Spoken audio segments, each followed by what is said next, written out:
Mr. Mercy. Zone B lost. Who teamed that Sentinel with me? Me. You just like went from like. Today's stock loadout is going to feature an iconic pairing of the Last Word exotic hand cannon and a sniper rifle. In this case, the sniper rifle is going to be Tatara Gaze from the Black Armory expansion, but you can pretty much use any sniper rifle you want. The roll in this Tatara features snapshot and box breathing, which does allow you to kill supers, so for that reason alone, I think it's definitely worth learning to use. In the power slot, we have the Terran grenade launcher, which you can obtain from doing Spider wanted bounties. This is an aggressive grenade launcher with remote detonation, quick draw, and rampage, though you have to put a backup mag on it if you want it to have a magazine of 4, otherwise it'll just be 3.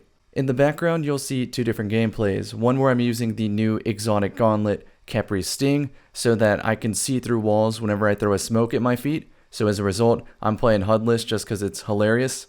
The other gameplay is going to feature Bottom Tree Golden Gun, so that my character has two methods of shutting down a super. One, the box-breathing Tatara Gaze, and the other, a headshot from a Golden Gun. I've definitely alluded to it in past episodes of the series, but in my opinion, this is one of, if not the most powerful loadouts in Destiny 2. The main reason this loadout is so strong is that it doesn't really have a weakness. If you're a good enough sniper to handle long range, medium range, then you'll be fine using the Last Word as a cleanup tool from medium and on its own from close range. The method to acquire this loadout is as follows. First, do a search of how to obtain the Last Word on YouTube, just follow the Last Word quest. Then for the Tatara Gaze, you want to continue in the Black Armory expansion until you can buy a sniper rifle frame and complete it. And for the Terran, you do Spider wanted bounties until you're lucky enough to get this one. It is always this roll, so all you have to do is get the gun initially. I've seen in the comment section of these videos that people are confused that I'm recommending weapons that are curated because it still takes some level of RNG to get it. But to that I say, it's more guaranteed than pure random rolls so that my viewer can have the exact same loadout that you see on screen.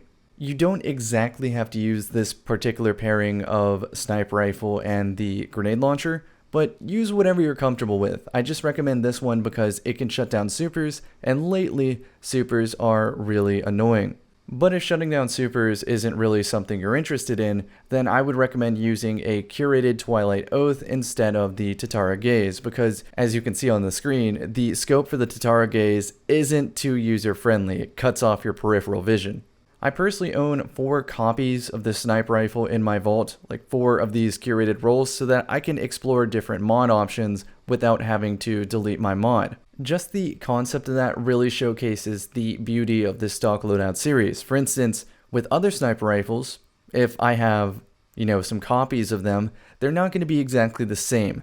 The masterwork's going to be different, the magazine perk's going to be different, and sometimes the ballistic or scope is going to be different. And as a result, it's not going to feel one-to-one, so I can't just slap on the sniper rifle and instantly start doming people because I have 1,000 hours of a quick draw Tatara Gaze under muscle memory, but I have 0 hours of a non-quick draw Tatara Gaze in memory. So of course, my recommendation is going to be, if you find a sniper rifle you like, get some copies of it, and if you happen to like a curated version, then that makes that very easy. For instance, I swapped between 2 kill clip Tatara Gazes, one with the Icarus mod and the other with freehand grip. On some maps like Retribution, I'm not going to be jumping around too much, so having accurate hipfire on the same sniper rifle is definitely beneficial. Whenever I hop back on console, my console character is definitely not as geared up as it should be, so I typically just end up using Borealis or a Copperhead sniper rifle because it's a fixed roll and is always the same. Let me know in the comment section if you would like me to make a more detailed video on maybe my opinions on controller and mouse and keyboard now that I've been playing M&K for the past year. Back on subject though, the background gameplay is just showing off that you can pretty much just carelessly use the Last Word, and because all you have to do is land 4 consecutive body shots, it's gonna destroy a Rumble lobby. It is one of the best Rumble hand cannons, and you'll probably run into one in Rumble from here to the end of time, not only just because it's an iconic Destiny weapon, but because it really is the best hand cannon for Rumble. The last word experience differs tremendously on both mouse and keyboard and controller, but you play to the strength of the input device.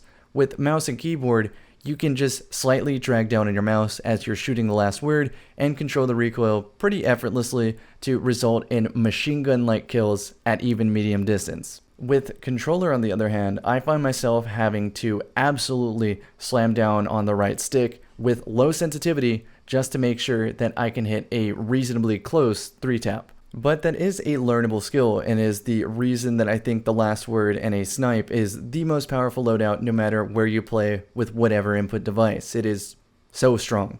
The ultimate goal for you when using the last word should be to full auto control that recoil at medium distance and always kill in 3 shots so that you don't have to reload when dealing with 2 simultaneous targets. Now finally, in the background you get to see the Terran win in action. It has remote detonation, so you can bank your shot off the wall, reflect the grenade into people, then release mouse 1 or the right trigger to detonate the grenade and get a more accurate, more controlled grenade launcher experience.